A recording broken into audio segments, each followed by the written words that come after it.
sexto ano, boa tarde. Vamos continuar com o nosso capítulo, As Vozes Afro e das Aldeias.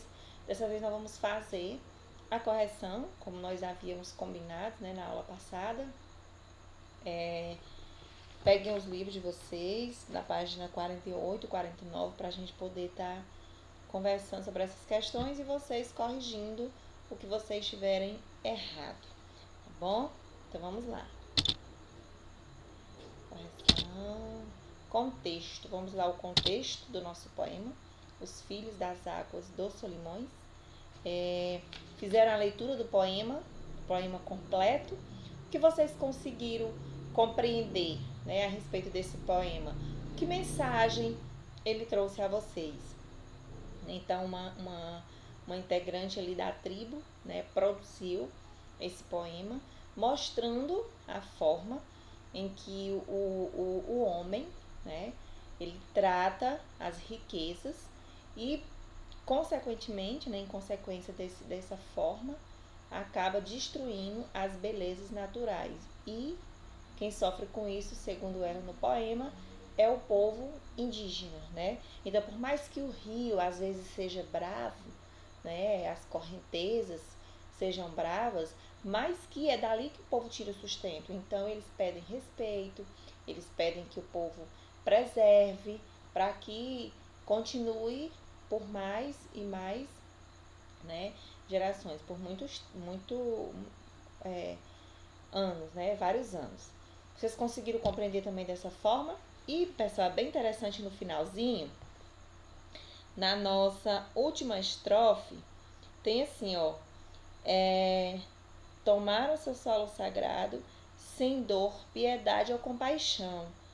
Os Cambeba foram escravizados, apresentados à civilização. Exploraram a sua força, forjando uma falsa proteção. Essa última estrofe aqui, ela é bem interessante, porque ela deixa muito forte essa questão de foram escravizados, né, apresentando a civilização, né, mostrou um mundo diferente, que eles não conheciam, contato com outras pessoas, culturas diferentes, pessoas diferentes, coisas diferentes que eles não tinham acesso de forma alguma. Ainda colocaram aqui, ó, forjando uma falsa proteção. Ou seja, eles enganaram, eles mentiram, né? Dizendo que é proteger, olha, vai ser civilizado, mas que terão seus direitos garantidos, vocês serão protegidos. E segundo a autora do poema, ela faz mais uma crítica, né? Que nada aconteceu da forma em que foi colocado. Vocês compreenderam assim também? Muito bem. Então, vamos prosseguir, né? Na questão 1, eles falam aqui em verso, em estrofe, em rimas. Vocês estão lembrados o que é verso, o que é estrofe e o que é rimas? Eu apresentei para vocês na aula passada, mas deixa eu só colocar aqui o poema, né, para vocês relembrarem. Olha, cada linha dessa aqui é o verso, cada conjunto de verso é a estrofe. E as palavrinhas que tem principalmente lá o finalzinho parecidas, geralmente terminados com as mesmas letras, são as rimas. Relembraram isso, esse detalhe? Muito bem. Então, vamos lá. E aí ele diz o seguinte, na letra A, quantos versos ele possui? Quantos versos vocês colocaram? Contaram as linhas? Quantas linhas deu o poema de vocês? 26. 26 versos. E quantas estrofes? Eu disse a vocês que estrofe é o conjuntinho de versos. Vários versos, um espaço, outro verso, outro espaço. Quantas estrofes deu o poema aí de vocês, que vocês contaram? E pergunta ainda mais, quantas estrofes? E essas estrofes, tem quantos versos? Então, há 6 estrofes, né? Há 5 estrofes de 4 versos e uma estrofe de 6 versos. Tiveram alguma dificuldade? Eu quero saber. Se vocês tiveram dificuldades de relembrar, de compreender o que é verso, o que é estrofe, o que é rima, vocês mandem no privado, tá certo? Mandem lá no privado, que aí eu explico novamente a vocês. Mas eu acredito que não, porque ninguém perguntou na aula passada. Então, acredito que vocês compreenderam. Senão, vocês podem mandar, bom? Na letra C diz assim: cite 3 exemplos de rimas presentes no poema. Indica que estrofe eles pertencem. Vocês podem pegar da primeira, da segunda, da terceira, da quarta, da estrofe que vocês quiserem. O importante é vocês compreenderem que a rima, ela tem as letrinhas no final são parecidas. Como, por exemplo, aqui, ó. A sugestão de resposta. Flor, pescador. Então, flor, lá no final tem o OR. E pescador também tem o OR. Então, flor, pescador. Correção, coração. Compreenderam? O ãozinho aí, que rimou? Muito bem. Então, tem várias outras rimas. Aqui é só o exemplo. Eu acredito que vocês tenham colocado e acertado, tá bom? No poema, ele diz o seguinte, tem toda aqui uma introdução na questão 2, que vocês já fizeram a leitura, mas eu vou ler só o finalzinho. Esse primeiro ele só faz a introdução para a gente chegar ao pedido final. De acordo com o poema, quem são os filhos das águas dos Solimões? Quem vocês colocaram? A quem essa autora se refere quando ela faz esse poema pedindo que vejam mais a questão dos índios, que respeitem o povo, que preservem a natureza de onde eles estão tirando o sustento, né? Que povos são esses aqui? Que indígenas são esses que vocês colocaram? O povo Cambeba. É isso aí. Quem errou essa? Corrige aí. Vamos lá. Na terceira diz o seguinte: na primeira estrofe, a água é a mãe que sustenta e é a estrada por onde anda o pescador. Que interpretação esses versos possibilitam ao leitor? Olha só, pessoal. A água é a mãe que sustenta, né? Quem protege, né? Os filhos. Quem é que protege? Quem é que dá a vida? Quem é que tá todo esse iniciozinho, né? Então, por que ela faz essa comparação? A água é a mãe que sustenta. Vamos ver o que o autor colocou aqui? Vocês comparam com a de vocês? A mãe é aquela que sustenta, que dá vida, assim como as águas do rio Solimões sustentam e provém a vida às plantas e à população local. Por isso que ele fez essa comparação. A água e a mãe, porque dá vida, dá sustento. Imagine aí uma plantação inteira e aí não tem água para regar. Será que realmente ela vai para frente? Não, ela morre. É isso aí. E ela faz justamente essa comparação da mãe com a água, que a água é vida.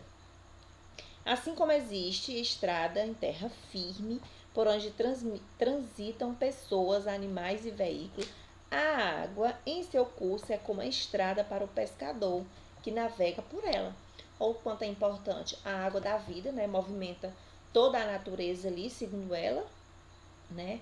E essa estrada por onde passa o pescador, porque ele precisa, né, desse rio, ele precisa dessas águas para poder pescar, para poder trabalhar, para poder adquirir o sustento. Então ela faz essa comparação, que é uma figura de linguagem que tem aqui no livro de vocês, né, a personificação. Vamos já falar um pouquinho sobre ela. A quarta questão. Nas segunda e terceira estrofes, o poeta se refere a 2 momentos das águas dos Solimões. O que você tem que fazer? Voltar lá na estrofe e comparar. Ele diz que é na segunda e terceira. Então, primeiro conjunto de versos, segundo, terceiro. Então, eu preciso reler a segunda e a terceira estrofe para poder responder essa questão. Eu preciso voltar no poema, ler e relembrar esse contexto. Vamos lá. Deixa eu só passar aqui. Na quarta agora. Se refere a 2 momentos das águas dos Solimões. Letra A. Quais são esses momentos? Como o rio é caracterizado em cada um deles? Eu vou colocar aqui da forma que o autor colocou e você compare com a sua. Se tiver coerente, não precisa apagar. Vamos lá. O momento da enchente em que as águas do rio são violentas e destrói tudo. E o momento da vazante, em que as águas são calmas e tranquilas. Colocaram assim, né? O momento em que o rio destrói tudo, mas também tem o momento da vazante em que o rio ele é mais tranquilo, né? É mais suave. Colocaram dessa forma? Ótimo. Se for algum sinônimo de tranquilo, algum sinônimo aqui de violento, de destruir, também, mas interessante é que tenha realmente um contexto bem coerente. A letra B da quarta diz assim: que relação existe no poema entre o povo Cambeba e os dois momentos das águas dos Solimões? Que relação? Aí uma interpretação que você vai precisar fazer. Primeiro eu preciso compreender o que o poema quer transmitir. E eu preciso entender o que, que esse povo tem a ver com o poema. Se eu não conseguir fazer essas duas interpretações separadas para depois juntar, eu vou ter um pouco de dificuldade para poder corrigir essa questão, tá bom? Então vamos lá. Que relação existe no povo Cambebe os dois momentos das águas dos Solimões? Quais foram os dois momentos das águas dos Solimões que ele retratou aqui? É aquele momento em que ela é mais violenta e o momento em que ela vai lá na vazante, que ele coloca aqui, em que as águas são calmas e tranquilas, né? Então tem alguma coisa a ver com o povo. Vamos ver o que o autor colocou. A relação que pode ser construída é de que o povo Cambeba depende do ciclo das águas dos Solimões para sobreviver, uma vez que a enchente afeta a vida do indígena e ribeirinha, e que na vazante a água não tem força para a roça destruir. Entenderam? É isso aí. Essa figura de linguagem, pessoal, ela parece muito superficial aqui nesse texto de vocês. Mas vocês tiveram curiosidade de ler, de pesquisar, de saber o que é essa figura de linguagem? Figura de linguagens que vocês vão conhecer um pouco mais nas séries que virão, né? São palavras que serão utilizadas em texto dessa forma aqui, em texto literário, tá? Em poema, né? Em conto, tá? Então, por isso que vocês já estão tendo esse primeiro contato aqui. E primeiro com a personificação, né? Ela dá vida a seres que não têm, características humanas a seres que não têm. Olha só aqui o conceito.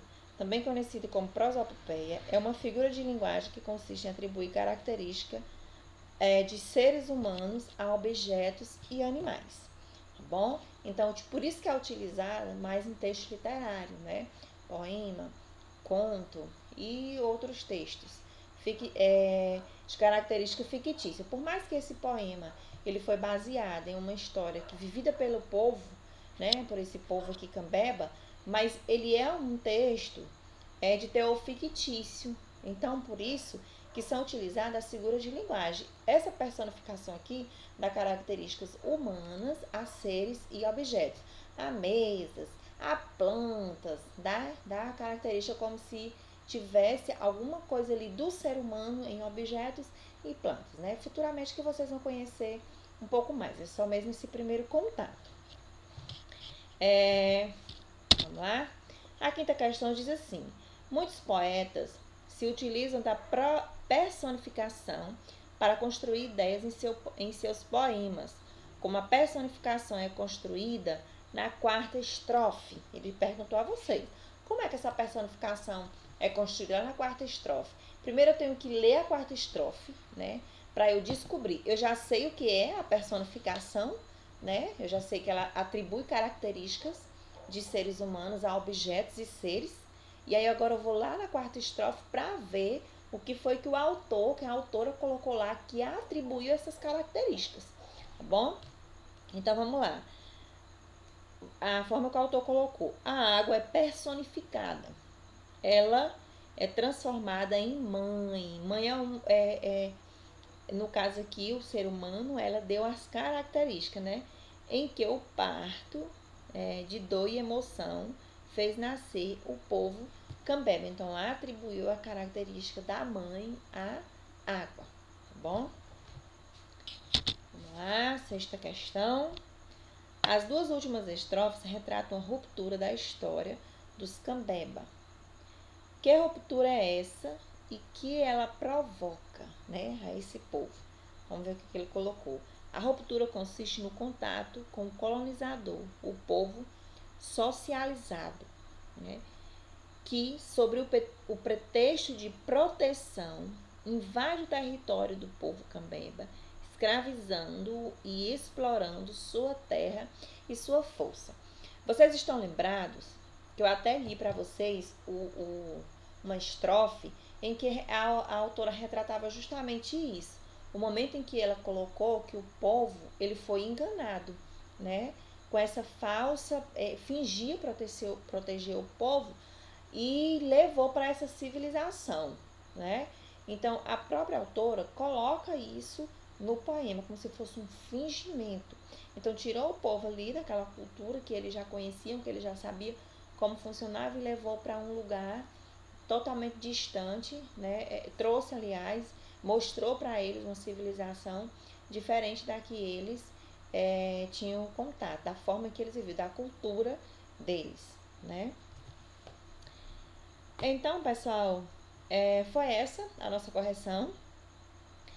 Só relembrando aqui que nessas duas páginas de vocês apareceram duas figuras de linguagem.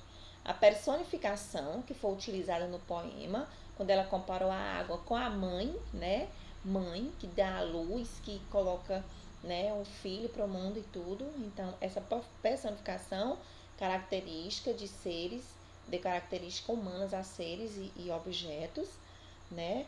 E a outra figura de linguagem que apareceu aqui foi a ironia, né? A ironia é uma figura de linguagem que utiliza palavras e expressões com sentido diferente ou oposto do original, né? Com o intuito de produzir humor crítico. Nesse caso aqui, vocês acham que ela fez o quê? Né? Ela produziu mais, foi uma crítica mesmo, não foi o humor não. Nesse poema aqui, ela produziu a crítica, então ela usou uma ironia para produzir uma crítica. E a ironia que ela colocou aqui, só um minutinho, como o poeta destrói, ela colocou essa ironia com aspas, né? Quando ela usou a civilização, né? E quando ela disse que o povo foi enganado. Então, além dela usar essa ironia, ela destacou quando ela utilizou aspas. Vocês sabem que a aspas, ele é utilizado quando quer também destacar a fala de alguém, alguma frase, alguma citação. E nesse caso aqui, foi a ideia que ela teve dessa enganação, dessa falsa civilização que trouxe para o povo. Corrigiram? Conseguiram compreender? Muito bem. Vamos lá então. E uma atividadezinha minúscula, só a página 50. Vocês vão precisar utilizar o QR Code de vocês, tá? Vocês pegam o QR Code, coloca nesse símbolozinho aqui, ó, o QR Code, tá bom? Vocês colocam aqui e aí vocês vão assistir, tá bom? Vocês vão assistir aqui a nossa autora bem conhecida nesse poema aqui que nós fizemos a atividade, explicamos o conteúdo, vocês conheceram um pouco sobre o povo dela. E aí vocês vão ver mais ainda, vão assistir a esse vídeo e responder essas questões aqui. Ah, mas não tem espaço no livro. Responda numa folha aí, responda num caderno, tá bom? E aí depois nós vamos debater um pouquinho sobre este poema. Tá bom, pessoal? Então espero que vocês tenham corrigido, espero mais ainda que vocês tenham acertado e eu aguardo a atividade de vocês. Eu vou disponibilizar no grupo na quarta-feira, né, onde vocês deverão mandar e vou também colocar o limite, porque na verdade é até quarta-feira, tá bom? Mas eu vou deixar aberto até quinta. Combinado então? Então até a nossa próxima aula.